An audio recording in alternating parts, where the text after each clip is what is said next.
Hey everyone, welcome back to the Sports Psych Show. Thanks so much for joining me. Now today I'm speaking with Simon Williams. Simon, welcome to the Sports Psych Show. Thanks, Dan. It's a privilege to be on the show. Thank you for asking me. No, well, I'm really looking forward to this chat. Why don't we start by you telling the audience who you are, what you're doing, what you've been doing, and we'll go from there. Yes, so for some context for the listeners, I went through the academy system, the football academy system as a teenager, bounced around a few professional clubs. I went through the scholarship programme at Rochdale, which is where you go into full-time football, training to become a professional. I was released at 18 years old from Rochdale. I played out in Malta for a little bit, which was an interesting experience. Nice. Came back to the UK, played non-league, the old knee. So 5 knee operations later, and I'm now playing in the Blackpool Sunday League. So that's my football journey. Still a high standard, mate. Still a high standard. Absolutely, and it's all about enjoyment, of course, and participation. Indeed. So as I was coming out of football, multiple jobs, identity crisis, builder, worked in a restaurant, worked in a hotel, did some TV extra work, some sexual apparatus work as well. So I was working in a warehouse on that. That's an interesting one. Whilst I was doing that job, I was hid away in a warehouse and I was okay with that. I actually lied about what I was doing. I still think I was a footballer, so there's an interesting story behind that one. I then went into sports coaching, putting smiles on people's faces as well as my own, and I felt like I was progressing. And then I started working at League Football Education, which is where I'm still now, 10 years later. So my first role at League Football Education was to track and monitor the destinations of all young footballers once they complete the scholarship. So that's thousands of players, thousands of conversations. What are you up to? How can we help you? And was that across the 92 league clubs, or more or less? 72. 72, yes, so, sorry, I'm including Premier League there, beg your pardon. Yes, I've had a variety of roles at LFE, and I'll explain in a minute or two exactly what LFE do and who we're responsible for. Not that I like talking about myself too much, but again, just to carry on. A bit of context, the traditional education route, the qualifications that go alongside the scholarship, so BTEC, MVQ in sport, coaching badges. I've got a degree in sports journalism, and I'm on the counselling training pathway as well. That's a passion of mine. So that's my background, and I would speak about League Football Education, give you a little bit of background. Please do. It's a really interesting, eclectic background, though, mate. I like that. So tell us about. So you're working with League Football Education. Mm-hmm. You have done for a few years. So tell us about the LFE, the League Football Education. So LFE have been around since 2004. The Professional Footballers Association, known as the PFA, and the Football League, known as the EFL, established LFE to be responsible for education and welfare across all EFL clubs. Mm-hmm. We're an organisation in our own right, but we are based at the EFL. Now, our work is predominantly looking after those 16 to 18-year-olds, which would be further education. As I said, people do talk about it as a scholarship, but it's a government-funded apprenticeship programme. And funnily enough, that apprenticeship is undergoing some changes now, as is every apprenticeship in all industries. The government have recognised that we're getting the qualifications that people are going in to get, but we're not necessarily getting the people. And so the apprenticeship world's changing, and it is becoming much more about behaviours, skills, characteristics, rather than just the qualification. Okay. But in a nutshell, LFE, we inherit all the footballers that all the Football League clubs take on, 16 to 18, and we ensure they are on the apprenticeship programme, they're making progress educationally, on the football field, outside of the football field in terms of welfare as well. And making sure that we're driving standards across football at that age group. So in summary, what we're talking about on this podcast is the frame of reference is English football, English soccer. There's Yeah. 72 Football League clubs. So that's Championship, League One, League Two. So the three divisions below the Premier League. And the League Football Education are in charge of the education for young players, 16 to 18, who clearly have ability, who have a wish or want to kick on and become full-time professional players.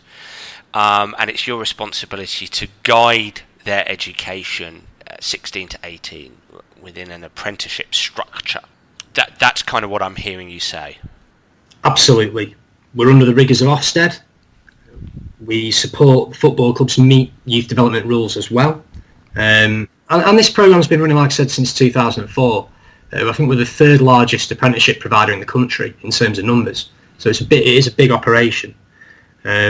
Now, my role as life skills manager is not necessarily to tap into anything that's happening technically or tactically as such, but support clubs creating better people. And that is supportive of what they're trying to achieve in terms of performance as well. So my role specifically is under 9s all the way through to under 23s. Oh, wow. Again, predominantly that 16 to 18 cohort, but there is responsibility for all age groups, as well as staff, as well as parents, guardians, as well as host families. So that's a lot of people across a lot of football clubs. We have a programme that's in place, and again, that's been running, but it's been evolving fast over the past couple of years. Yep. And I think the understanding of football clubs and the football world around this theme is quite vast at the moment, and I think people are trying to get their heads around what does this mean, what we expect it to do. There's now player care roles in football clubs. So what exactly does that mean? Now, as I've found over the past couple of years, terminology and language are big when it comes to this sort of work. So I talk about life skills, LFE talks about life skills. Player care is how the Premier League will talk about this. Personal development, performance lifestyle, psycho-social, personal skills, lifestyle management, all phrases that get bandied around this area of work, and all do mean a different thing, really. And so are football clubs doing the job that is required of these young people at our care? Yes, but we need to keep talking about it, sharing good practice, and all try to go into the same direction. My role specifically is to manage the life skills programme. So would you like me to talk you through the people we work with on that programme? Yeah, I'd love to hear that. So we have inspirational speakers who we contract with to deliver in football clubs. We have subject specialists. We have organisations that are within football that can deliver workshops on things that are topical, things that young people, in particular footballers, may be exposed to at the age that they're at as well. And to make sure that we're providing them with the resources, the knowledge, the skills to actually thrive in the world that they're in, and not necessarily just avoid the pitfalls that a lot of people may talk about. So as an example, we work with Kick It Out, so they deliver equality and diversity training. Yep. Work with If You Care Share, they deliver emotional well-being. Sporting Chance, lifestyle education, so that does lead into more crisis of addiction and those behaviours as well. Sexual health, we work with Joe Thompson, who's recently retired, so he'll talk about resilience, identity. We've got Charlie Fogarty, who's faced some severe adversity. Yep. We work with Keegan Hurst, who's the only openly gay rugby league player, so he'll talk about stereotypes, societal pressures, being yourself in sport. So it's a whole mishmash of things, this. We have financial educations in there as well. We have Ramadan awareness workshops. We have cardiac health workshops. So there's a whole broad range of workshops that are going on and that are available to football clubs, which is perfect. But it's our job to make sure there's some sort of plan and that it isn't just a one hit, somebody's parachuting in, delivering a message, parachuting back out, and then that's the job done. We think we've achieved what we've set out to, and we've ticked the box. That isn't where we're trying to get to. So there's a lot of stuff going on. We deliver probably around 400 workshops a year, so that's a lot. That's a lot of programs going on. We also have online modules, so we need to be more creative than just putting people in front of people. And so is content and opportunity to learn available away from just the workshop format?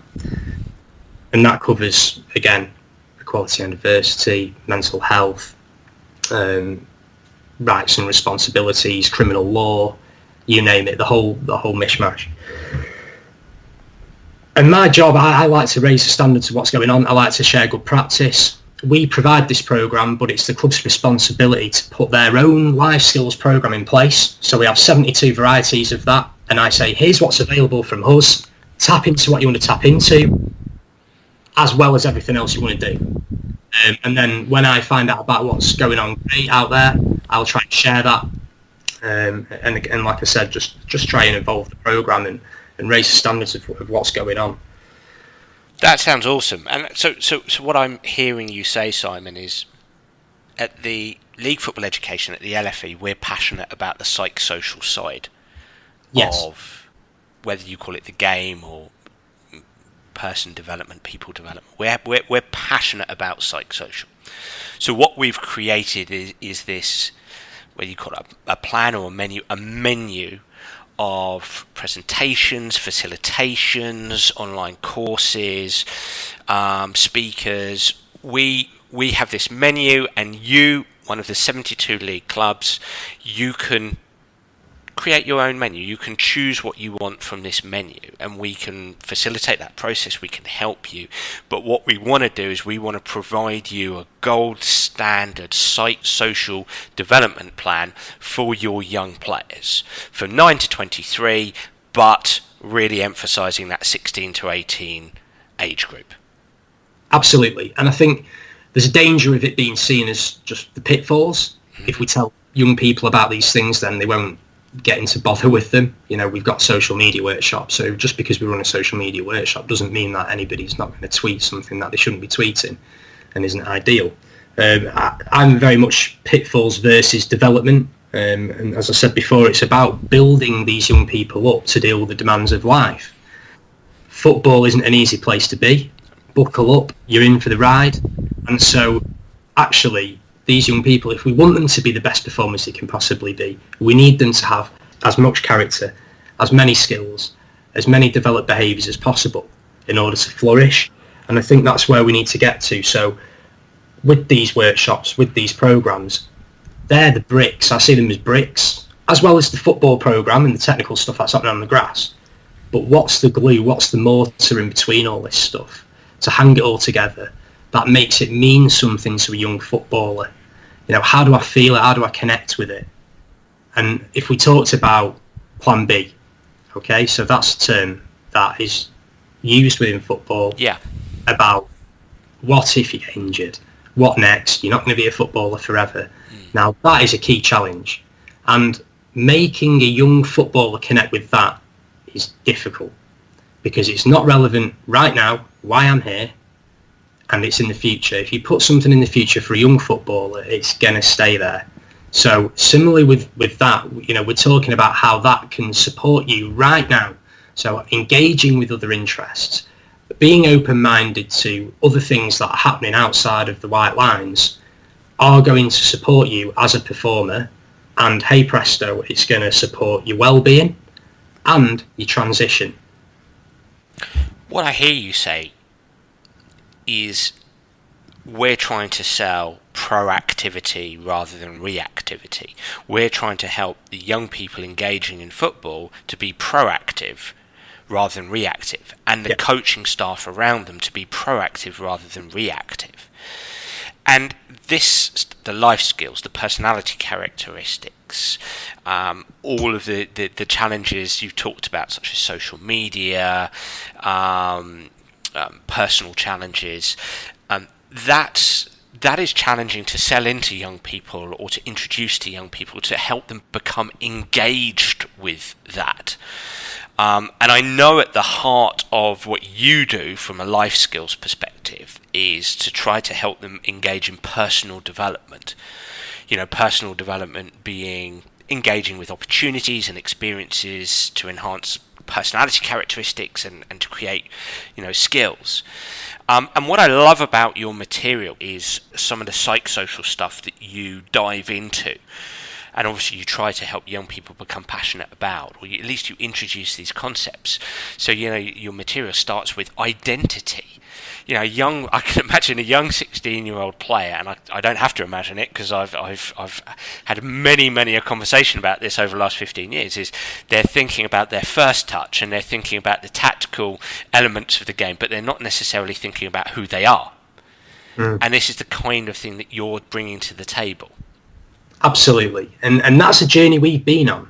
So we used to run careers events, which were highly successful, but that was not really the only thing we should be doing in order to help people engage with things and be proactive. And so we introduced this personal development program as a replacement for careers events because we didn't have young people that were ready, willing and able to necessarily understand who they were, what their interests were, what characteristics they had. So why would we expect them to be able to go and speak to a financial organisation at a careers event when they don't actually understand necessarily who they are? And so that's the same for the performance world as well, like you say. And we've introduced this personal development programme, and the starting point for us, this has been collaborative work with members of LFE, universities, people who've been delivering on the programme with us, coaches, players, and this isn't just any one person's thinking. This is something we've arrived at. We've been on a journey. And if we want a young person to understand who they are and engage with other things to develop themselves, our starting point is, why would I do that? A footballer is thinking, why am I sat in this workshop? Why am I being asked to do this qualification? Why am I asked to go and whatever it may be? And so we have now arrived at, well, it will support your performance as a footballer, in life, in the classroom, in anything you do. Secondly, it will support your well-being, mentally, physically, socially, occupationally, financially, spiritually. And finally, support your transition. And this is another one where we can actually really get into the footballers in a more proactive way, because not just transition in terms of finding a new career if you don't make it, but it's likely you'll be injured. It's likely you may have to move house to play for a different football club. It's likely you're going to play with the first team on Tuesday in training, but then come back down to the 18s. You may play for your country. There's going to be a whole host of transitions and coping and dealing with change whilst you're a young person. Maybe a little bit more exposed to it because it's in football, but anyway. And so if you're going to say to me, why should I do this? And then somebody's saying, well, performance, well-being, transition, all those reasons, and I want to be a footballer, I'm all in. So that's the starting point. We have to talk in that language. In order to get football clubs and coaches on board, they have to see the performance angle and the performance benefits and how it's going to support them. Yes, there's a moral obligation. Yes, there's a whole cohort of coaches that are right on board with all this messaging anyway, but there's also some that aren't. So why would they spend time on thinking about things which are psych-social when you can't visualise and see what they're doing as a result on the field necessarily and make those connections? So performance, well-being, transition is what we're hammering out. Now, how? So this first question is why. The second question is, how do I do that? It's not doing workshops and activities. The how is the attributes, characteristics and skills within the person. That is how I'm going to achieve those three outcomes. By being confident, by being loyal, by being humble, honest, a good communicator, a leader, a problem solver, resilient. That's another buzzword at the moment. But all those attributes are how you're going to achieve the outcomes. It's not by just engaging with a workshop. So the how is understanding, who am I? What attributes have I got? What do I need? What do I value? What do I not want? What do I need to focus on working on as an individual? And then the third question is what? Okay, so what are we going to put in place to actually develop the hows and all those characteristics and attributes? Well, that's the easy part. We've got a robust program. We've got a whole load of opportunity for you. So let's engage with it, being mindful of what you want to work on as an individual. And then, working backwards back to the why, you should have a better chance of supporting your performance, well-being and transition. As you're speaking there, the why, the how, the what. Yes. I think that helps young people, young players become psych-socially literate. I think they when you help them engage in the why, the how, the what, they become psych-socially literate because they're thinking about it. Just this process helps them to actually think about it. And you mentioned a really important word there, connection. To be able to connect up the reasons why they might think about psych-social with their performance and their life and their game. And actually, you've got a really interesting quote within your framework here, within your package, from Tyrone Mings, who's obviously just made his England debut, the Aston Villa defender, and this is related to identity. So I'm going to say this quote and get your thoughts on this. He says, if you make one thing your life and soul, then it turns into a very mentally unstable place to be. I've got 4 or 5 other things that I can lean on. My long-term goal is developing my own properties, and if everything was taken away from me, I feel I could still find happiness in other areas of my life, which is the point I've always wanted to get to. And what I love about that, I mean, this is very much personal identity, narrative identity, athletic identity is another term we'd use within sports psychology. I almost feel you're stripping away belief systems and actually maladaptive belief systems within the industry, because there's been this belief system perhaps for forever whereby you think, I have to put all my eggs in one basket. I've got to be a mindless optimist. I've got to punch the air. I've got to say I can achieve this. I can achieve everything. But actually, in many respects, what I feel this material is doing, and I've just given the audience a bit of a snapshot, but what this material is doing is saying, stop. Okay, here are the characteristics that you might want to develop. Let's have a conversation around this. What are your weaknesses? What are your strengths? What do you need to improve? What's going to help you get to where you want to go? And here are the things you need to consider. It's not just punching the air and being a mindless optimist and I can get there. It's taking a more thoughtful approach.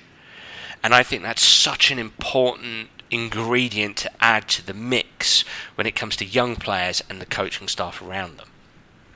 Absolutely. It leads me on nicely to talk about a programme that we've run, and it really will bring this to life. So, My Future Today is a personal development programme we've run for 5 years, and we've changed it this year, and I will talk about that afterwards. However, we have been into all Football League clubs over the past 5 years delivering this programme, and it hones in on identity. So we have an athlete mentor called Drew Spinks. We've got a former footballer called Chris McCready, who's worked with us for years, and he's now at Man United as their player care officer. And we have Mark Roberts, who's another former footballer. Now, these 3 gents have been going around football clubs asking young footballers to build a table out of newspaper, sellotape and scissors. And that's the key. And you're wondering where I'm going with this. And for the listeners, this is not just an energizer. This is the concept. So, there's a set of rules, and the footballers will go ahead and try and build the most stable table they possibly can. Because at the end of it, we will be testing each table with weight. The strongest table wins. And as you can imagine, there's all sorts of things that are built. Things that look like Blackpool Tower, and things that look like more your traditional kitchen table, or maybe just a stool. So, the tables are tested. Some of them fall over, some of them don't, some are better than others. But it's all about the wrap-up. And this is where the 3 guys have been absolutely outstanding for us in making that connection. So, if it falls over, why does it fall over? Probably because it hasn't got the support around the edges or the right amount of number of legs that it requires. If he's got one leg, it's potentially going to fall over, and we move the weight around. And we ask the players in the debrief to think about themselves as being the tabletop. And if you only have one leg supporting you as a footballer, as a tabletop,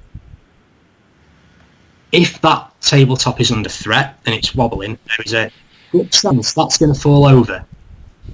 If you start to add things around the underneath of your table and you have additional legs, and that additional leg may just be something as simple as family, an interest, a hobby, education, whatever that may be, that is supporting you as an individual. Now, that central leg, which we're describing as football, can be as big as it wants to be. And like Tyrone Mings says, he's just played for England. His football leg is not small or diminished as a result of his interior business design company or his homeless campaigning, which he's up to as well. You know, they're just things that are happening at the same time. And we're trying to help these footballers see that. Keep your football as big as possible. But you as a tabletop are an individual. You're a person who plays football amongst all the other things that will be your table legs. You're not... Your identity is not an athletic identity. And what we're talking about in terms of identity foreclosure, an exclusive identity where I am a footballer, that's how I value myself, I perpetuate that identity with my friends, family, etc., etc. And so seeing and using people like Tyrone Mings, also in the booklet and on the workshop we've used Vincent Kompany, Juan Mata, Trent Arnold-Alexander, they're all talking about themselves in other walks of life. But the key is they talk about how it supports their performance. That's the key. How that actually helps them in football. This isn't for after, necessarily, but it's developing me as an individual for now. And that's the key. Because we could build the table, and Drew, Mark and Chris in the past could have said, you know, why, how, what, you know, these are the benefits. But they'll go, well, I don't believe you. Well, actually, what about these guys that are at the top of their game? If it's good enough for them, it's good enough for you, surely. And they're telling you why. So, again, we always need to try and be mindful of what young footballers are thinking. Why am I being asked to do this? Why should I do this? And so using role models like Tyrone Mings is really helpful. Absolutely. And I love the analogy with the table, but I also love the activity. And as you were running us through it, I was writing down teamship, leadership, relationship, mental skills, all benefits from those types of activities. And I was also writing down a challenge that helps coaches observe and then question players. So activities like that, coaches can observe what's happening and then can challenge the players. What were they doing? What were they thinking? How were they working together? And I understand that's not the central point. The central point is an analogy for identity. Mm-hmm. But I sometimes think, and I'm thinking of grassroots coaches, I'm thinking of coaches in all kinds of sports, that they don't necessarily look to activities like that as an opportunity to use that as an analogy for a life skill and for skills that translate to performance and being in a team. So I think that's it's a fantastic activity that has multiple objectives and uses. Absolutely. We actually started the programme building just a tower, the tallest tower one. And then we met Chris McCready, who's been doing a PhD in athlete identity. And that's why it's important to engage with people outside of LFE. So he came in and then we were like, well, hang on, can we do this differently with a meaning behind it that's going to really set the scene? Yeah. It absolutely does. And from talking about the professionals with young players, we look at transferable skills. We look at definitions. That is a key part. We talk about all these words, but what do they actually mean to the individual? We actually do matchmaking activities where definitions are matched to the words. The workshop had previously used actors to intro and outro every activity throughout that workshop. So, normalising things that they might be thinking but not necessarily saying. And throughout the workshop, here's one for people if they can pull it together, is we used to deliver that with 3 football clubs in the room at one time. We had 60 players. Mm-hmm. So we'd have Rochdale, Oldham, Bury, all in one room, mixing together. And this is where the facilitators have been excellent in terms of making it comfortable, but stretched slightly in terms of getting them to interact. They look at self-awareness, they profile wheel themselves on the day, they look at other interests where they can develop those transferable skills. We do goal setting, which is difficult in a room of 60. Absolutely. With meaning, but it's more about the process and understanding the process. It's awareness of how to do it and what it is. And then we build up towards the end of the day, whereby we have a line of academy players introducing themselves in 30 seconds to each other. So who are you? What am I about? What do I want to do? Where do I want to be in the future? What are my interests? And they're doing that with players who are the same age, playing for a club that they might be playing against on Saturday. So that has been a real positive over the past 4 or 5 years. And we've been doing our best to get coaches and club staff into the room, because we've delivered it where there's been no staff with us. And it's just been, there's the players. More often than not, that's not the case. But over the years, we've had more and more staff involved. It's the corridor conversations afterwards. Do you know what? I really saw that. I can make connections to that in training next week. You know, and it's been gaining some momentum throughout the EFL in terms of football clubs. Why is it important to define certain words or terms? What do you mean by that? So these young footballers are always talking about their attributes, you know, probably more so technical and tactical. And so when we're trying to talk about personal development, we're not talking about crossing. They've got targets and goals for crossing with the weak foot, for winning duels, whatever it may be. But they might not have anything that looks at psych-social. And we're mindful of that. And they know what crossing is, and they know what heading is. But do they actually know what curiosity is? And so if we're going to talk about personal development, we're talking about psych-social and these competencies, we need to support them around the definitions and make some connections to the words. And then not only that, but help them see how they're beneficial to the performance world for them. So that's why it's so crucial. And what does that process look like? Is that more player driven in terms of you give them space to define, well, have their own definition, or do you provide definitions, or is there a conversation around that? We've done it both ways in the past, where we have a set number of words. There's about 26 words. I mean, but there's a whole load more than 26. We've arrived at 26. We've tried to line it up with the apprenticeship programme. We've tried to line it up with other language. We've come across some Brett Ledbetter work from out in the USA. Yeah. We've worked with Neil Roach, who's a sports psychologist, around definitions as well. We were a little bit out to start with some of it, but we started somewhere. We haven't got all the answers, and I'm quite happy to be vulnerable about that. But when it's come to the goal setting process, said, right, here's a starting point, and this is just to try and engage you with the process, and you're not restricted to this. And if actually you want to use the word relationships, or you want to talk about something specific, that's fine. It's what you understand it to be, and what you feel like is important. Now, I'm gonna really fast forward here to where we're at now with the personal development program, because I think this is going to be interesting for the listeners.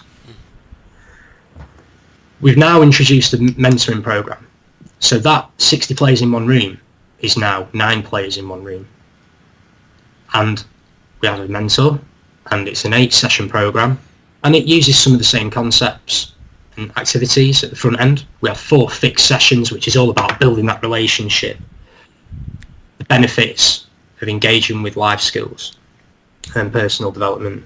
Why should I do it? Self-awareness, reflective questionnaires, what's holding me back. But then beyond the plan, we have secret missions and action cards for all of the players, where the mentor will be working with each individual on individual targets and signing them off in between sessions. So I'll see you in 3 weeks. So you identified, leadership as something you wanted to work on. Okay, so what's your process? What's your goal for developing your leadership? Well, we know that there's a life skills session coming up. We know that we've got to do our coaching badges next week and coach the under-12s. Okay, you're actually going to take a lead role. Are you going to maybe just support? You know, what are the opportunities that are coming up in the next 3 weeks for you to develop the things you've identified? And that's when the players will go off, do the secret missions, meet back with the mentors, okay, and hopefully the group holding each other accountable here, you know, for developing themselves as people. And if we've got the start bit right and they see the value, they'll be doing it. But if not, the mentors will be able to hold people accountable. You know, I'm here to support you, to be the best you can be.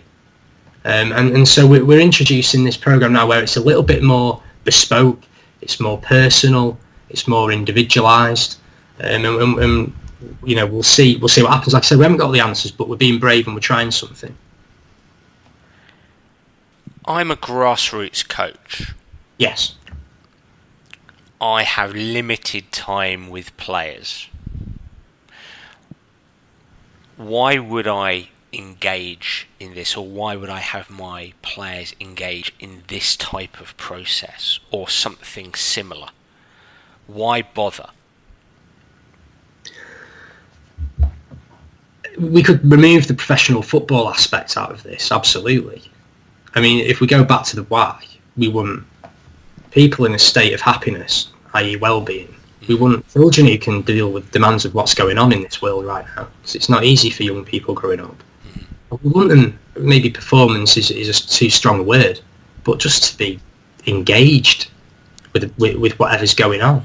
And so if I'm a grassroots coach, again, I'm not sure the X's and the O's is kind of where it's at. And so building some excitement, something a bit different, something intriguing, things you remember as a young player that's actually a little bit out of the norm, like this stuff, that's going to help them be happier young children, surely. But like you say, you know, limited time, but so have we. You know, I'm talking about an 8-session program here over the course of a season. That's not a lot of time. Sure. That's probably less time than what a grassroots coach might have. So it's about being creative, and the big thing about this is it doesn't cost anything.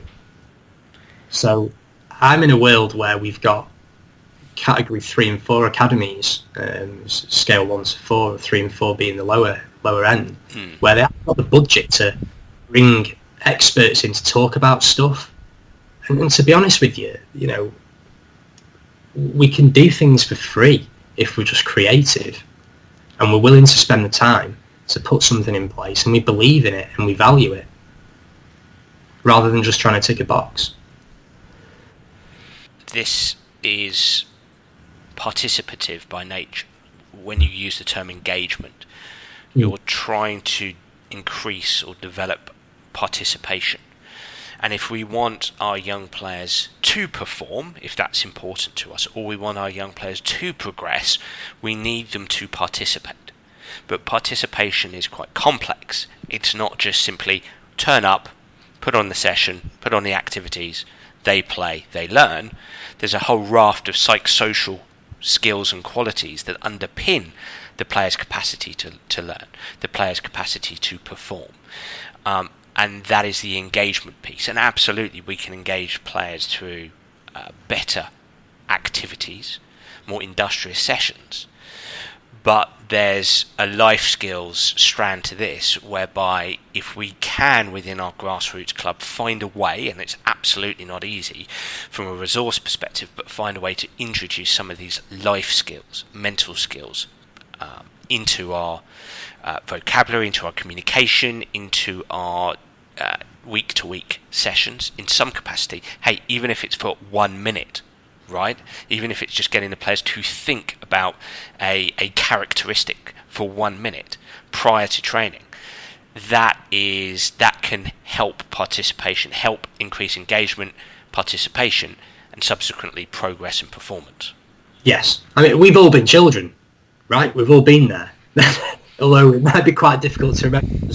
We like fun, and we like to feel like we're progressing and achieving in whatever way that may be. And so setting targets that are beyond scoring goals and winning matches, I think it's important, because you can't always do that. It's not possible. So can we add more variety into the things we're trying to achieve? And we all know that, like I said, it's supporting performance, well-being and transitions. So that's key. And, for example, if you say to me practically what could a grassroots coach do? Again, I'm not an expert, but for example, you might say, right, I've got 5 characteristics. I've got unselfishness, I've got respect, I've got, say, hardworking, and I'm going to go with leadership. I'm going to pick 5. And I'm going to go, right, on the quiet, before the session starts, okay, 2 players, I want you to spend today being as unselfish as possible. I want you 2 players to be the most leader type players you've ever seen before. I want you to be the most respectful players just for this session. That's your goal today. And I want you to feel it. I want you to think about what it means to you. And I want you to do it for today's session. It might even just be an activity for 10 minutes.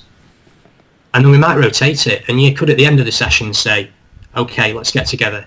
So you all know you all had a characteristic or skill, whatever language you use, to perpetuate today. Now, what do you think that these 2 particular players were? And get the other group to actually try and define who they were. What did they recognise? What did they see? And try and make those connections, as we were saying earlier. I mean, I'm just thinking off the top of my head here. It's brilliant. I love it. As you're talking, I'm thinking here. I mean, you can get the players to come up with those words, those behaviours, if you like, and you can empower them to come up with those behaviours and find a way for them to engage in those. It's their job to find a way for their teammates and themselves to engage in those behaviours. Yeah, absolutely. I mean, it might be, actually, this is something we're going to look at for the long term. What do you want to be? Do you want to be more respectful? Do you want to be more trustworthy? Do you want to be more confident? And actually, that's your season goal, but you can break it down however you want to break it down. It might be as a group. As a group, who do we want to be? The old, let's write our own code of conduct, but let's actually write our own life skills.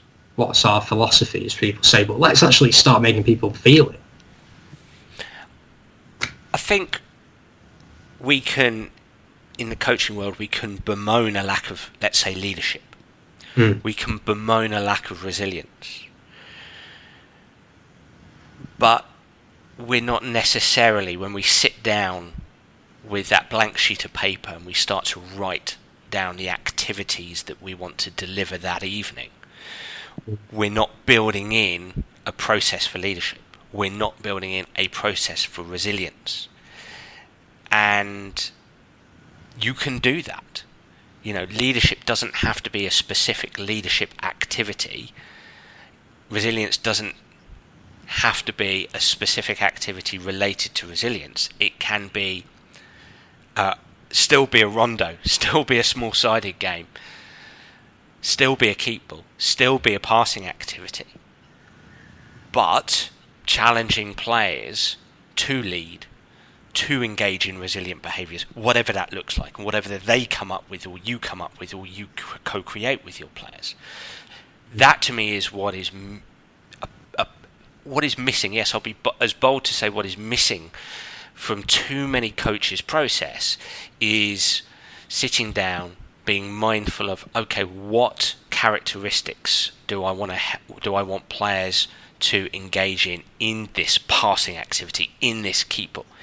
It, in many respects, is as simple as that. It's not easy to do. It requires skill. But it's as simple as that, in my opinion. I totally agree. I believe that you can put the activities in place as well, but I also would then come back to the why again. I think that's still an important process. So if we're asking players to look at these psycho-social skills and attributes, there's still a process where we have to get them to see the benefits of doing that. Because I think it's obvious if we did a finishing practice that the benefits of this are we're going to try and score more goals and we'll become technically better at finishing. But the skill would be in trying to demonstrate how that is beneficial to them to get that engagement. I think that's it. That's again the key process. Absolutely, and on the pitch is a great place to do it, because it's a place, if we take the behaviour of resilience, and it is ultimately a behaviour, could be construed as behaviour. What a great place to have a conversation with a player about resilience when you're doing a shooting activity and they've missed a couple of chances to score, and you see them getting slightly frustrated. Mm-hmm. And I understand the dynamic is complex because there's not a lot of time out there. There's other players to manage. There, you want your activities to you want to move from one activity to another activity. Yeah. But just being able to log that moment and have a quick conversation with that player, even if it's just to say, "Hey, I saw you get frustrated there. Remember the theme of resilience and what we've been talking about. Let's just have a quick conversation after the session about that. Have a think as you're doing the other activities. Have a think about that. Have a think about resilience. What didn't I see there? What could you have engaged in? What could you have done to enable you to act a little bit more resilient in that moment?" Sounds, well, as we're talking about it now, sounds very artificial because we're not in that moment, and we perhaps wouldn't use that language or that terminology, and we'd be coaching on the run. But I couldn't think of a better place to be doing that, to be quite honest. I think, as you're kind of alluding to, I think a lot of coaches feel that there's no time, but actually they're in the ideal situation, and there is time for them to help with these life skills. Absolutely. I mean, what are people saying at half time and at the end of games and during trainings? I don't understand. I actually still play on a Sunday, as you said. My brother missed a sitter from about 6 yards out. Sorry about that, Neil. But I said to him, listen, you are going to get more chances. And it's about your mindset. Do you know what to do? And can you do it? Absolutely. Can a player kick the ball into the net? It sounds so basic here, but it's so obvious. Yes. It's about, I'm stealing someone else's phrase here, but it's about who to be in that moment. And that's it. You can do it, but do you know who to be when it arrives? And that is the resilience. It's the mindset. It's absolutely mindset. It's the self-talk, that which you're a big fan of. So there's got to be opportunities for those connections to be made before, during, and after. What does the future hold for the LFE? As you said, this isn't a finished product. I dare say it's never going to be a finished product. What would you like to share, some things that you guys are potentially looking at, or what's swirling around your own mind with regard to life skills moving forward? It's always helpful when there's rules and requirements in place. Of course. And they're in tune with where you want to go. But we always want to stay ahead of the curve. And as I was saying, the apprenticeship changes. It's asking for people instead of qualifications as such. So personal development now, and this is across the whole of education, I'm talking schools, FE as well. Personal development is as equally weighted as the qualifications now. I don't think people quite know that. It's a split, and it's as equal. And so we need to be throwing as much weight and as much support towards personal development, identity, life skills as we are at everything else. And I'm talking in schools here as well. So that's the direction of travel. The footballing world is asking for life skills plans, individual personal development plans. It's asking a lot of football clubs to do that. So for LFE, we're trying to provide as much opportunity, as much support, as much knowledge, as much research as possible around all this stuff and how it can support. With regards to identity, we're in the middle of building an identity module. We've already built a personal development module, and out the back of that, every academy will have a personal development plan. So we're providing, and I'm not sure if there's probably one of those anywhere. So I feel like we're trying stuff and we're learning, and of course the module can be more interactive than it is now. But we're trying to learn and reflect as much as we can and speak to as many people as we can and get as much research behind us as possible as well, because there's always people asking the question as to why you're doing this and we don't believe in it. So there's one way it's going, and it's only it's only up. football clubs with player care roles, so trying to support them as much as possible, help clubs understand what the role really means. 2 years ago, I read an article about Manchester City, the head of player care there. Their idea of player care was to take care of everything in a footballer's life apart from football. And I thought that was quite sad, because it's just totally against everything else that we're talking about. I'm sure that isn't their philosophy now. In fact, I know it isn't. But that was just 2 years ago. So the understanding is absolutely progressing. That's interesting. Just dwelling on that, and this is this is not a comment on Manchester City at all, because I don't know anything about what they do, and I know what I do know is it's a brilliantly run club, clearly, but our philosophy is to take care of everything other than the football. Surely our job is to empower players to take care of themselves and to take care of their football. So there's the and take care of the football, but it's to empower players to take care of themselves. It's similar to something I was talking about at the beginning of the year in Chicago at the United Soccer Coaches Convention, was introducing to the audience the idea of, as coaches, we don't motivate players, we help players to motivate themselves. It's helping players engage in these skills so they become more skillful at taking care of themselves, rather than, hey, we're here to take... And it's really interesting, as I'm speaking here, I'm thinking historically, where a lot of the bigger clubs have gone in terms of, well, we employ this person, we employ that person, and they will take care of you, the footballer, the multi-million-pound footballer, but the young footballer as well. And it's like, actually, can we see it whereby we're empowering to help you take care of yourself? So when they do come to the end of their careers, they have the skills in place.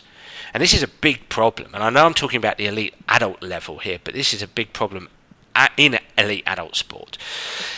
We're not empowering players to develop the skills to take care of themselves. Yeah, why would a football club spend £50 million on a 21-year-old footballer and then not give them everything they need? Why would you not do that? So, that's historic. That's how things have progressed. A good example, and I didn't want to talk about specific football clubs because it's a dangerous place to go, because there's so many good clubs, so many good people doing so many good things beyond what and the dynamic is very complex and ever changing. There's great people in all football clubs, and there's challenges in all football clubs. So those are organisations. That's the way it works. You will love this one. So AFC Wimbledon last season, under 18s, the staff said, we aren't going to turn up to the game on Saturday. So they checked in with the opposition beforehand, and they said to the players, right, this season, pick a game, you're taking it. They didn't even go to the venue. The players had to arrange the travel. The physio went, but didn't do anything. They arranged they chose the team between themselves, how they were going to play. They turned up, they did the warm-up, they sorted all the kit out themselves. They were losing at half-time, they made some changes. They ended up drawing the game 2-2, but that's irrelevant. They managed the game themselves, got all the stuff after the game, and went back to the ranch. And obviously the coaches were really impressed with how it went. It was captured on film and it's on YouTube. Anybody wants to check it out. It was that successful, they did it again. Now, but the reason they did it is because the first team manager spoke to the academy manager and said, I want problem solvers, independent thinkers. And so how do we do that then? How are we going to try and support the first team with what they need and give our players the best chance to succeed at this club? Actually, that's what we're going to do. And that's what they did. As a way to do something, and it didn't cost any money. Again, it doesn't cost anything to do some of this stuff. Character development. And character development is a collective. We are all involved, players, coaches, and this is where I think we get it so wrong, and this is where I think it can go so wrong at the first team level, the top level, is there is a dichotomy between players and coaching staff, and it's almost as if the coaching staff don't need any development at all. It's almost as if their character development is complete. So they're not engaged in it themselves. And I think as a collective, we all need to be engaged in it. And I think ideas like that are absolutely fantastic. I mean, I think to challenge players like that, to take them out of their comfort zone, absolutely. I really think that's brilliant. Yeah. There's all sorts that goes on. Fleetwood Town picking up Christmas trees. There's a removal service for elderly people. But it's not just picking them up and putting them on the bus. It's engaging with people that aren't the normal people they speak to on a day-to-day basis. You know, and it's experiences. It's that 10,000 experiences type scenario. You know, and I know that those Wimbledon players that we just talked about, in 10 years' time, will remember that day more than they remember any other game they played. And they would have benefited more from that game than any other game they've played, probably. Absolutely. So there's ways to do it. 10,000 experiences. Fantastic. Simon, what a great conversation. And congratulations for all the brilliant work you guys are doing at League Football Education. I think there's real food for thought for everybody, every coach, everybody involved in football and any other sport. I'm sure it will tap the interest of a lot of the listeners who will have questions for you. So how can people get in contact? I am on Twitter at Simon Williams V1, or if you go onto the League Football Education website, you'll find my mobile number and email address on there. So www.lfe.org.uk. And I must say, all these features, all these activities are documented in a quarterly magazine that we run called Touchline, which is available on the website as well. So if you want to go and find some more historic editions, we've got a talented writer who's always after these stories and trying to pull a personal development out of what's going on in the performance world. Perfect, brilliant. Okay, Simon, thank you so much for joining us, mate. That was awesome. Thank you, Dan. It's been a pleasure. Well, thanks there to Simon Williams. I certainly enjoyed that podcast, and I'd really like to hear what you, the listener, think. So please do get in touch via Twitter or Facebook or through my website, danabrahams.com, to tell me what you think of the Sports Psych Show. And if you do have any suggestions, I'd be delighted to hear them. Now, I'm really looking forward to next week's episode. Bye for now.